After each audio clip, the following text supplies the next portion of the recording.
अगर आप भी चाहते हैं कि आरसीएम म्यूजिक के वीडियो सबसे पहले आप तक पहुंचे, तो लाल बटन को दबा के चैनल को सब्सक्राइब जरूर करें और साथ में बेल आइकन को दबाना ना भूलें।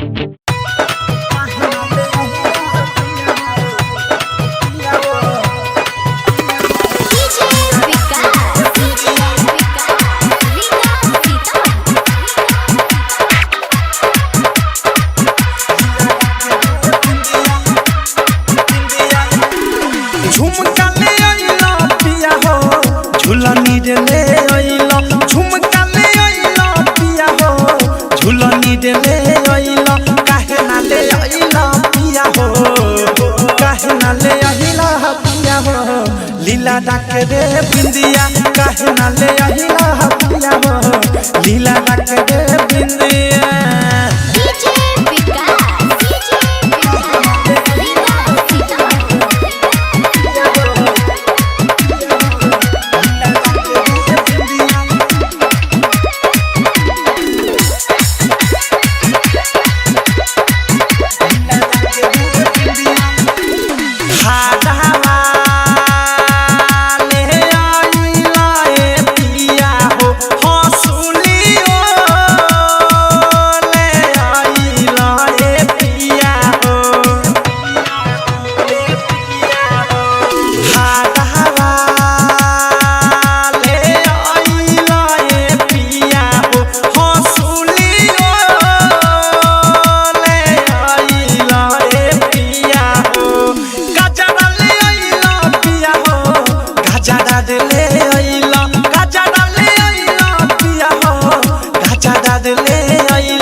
के मंगा टिकावा काहे ना ले आइला पिया हो, मांगा के रे मंगा टिकावा। डायमंड रिकॉर्डिंग स्टूडियो छाना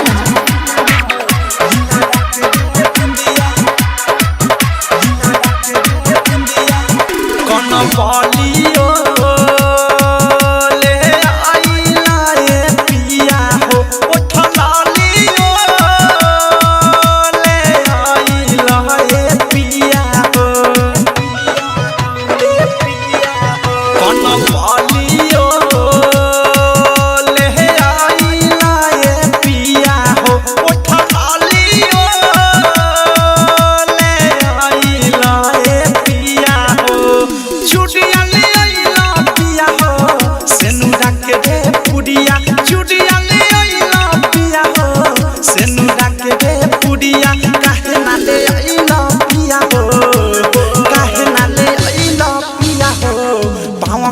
पहे जनिया, काहे ना ले आइला पिया रे पावा के पहे जनिया।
निमन बिछिया काहे ना ले आइला पिया हो, भोला भोला बिछिया।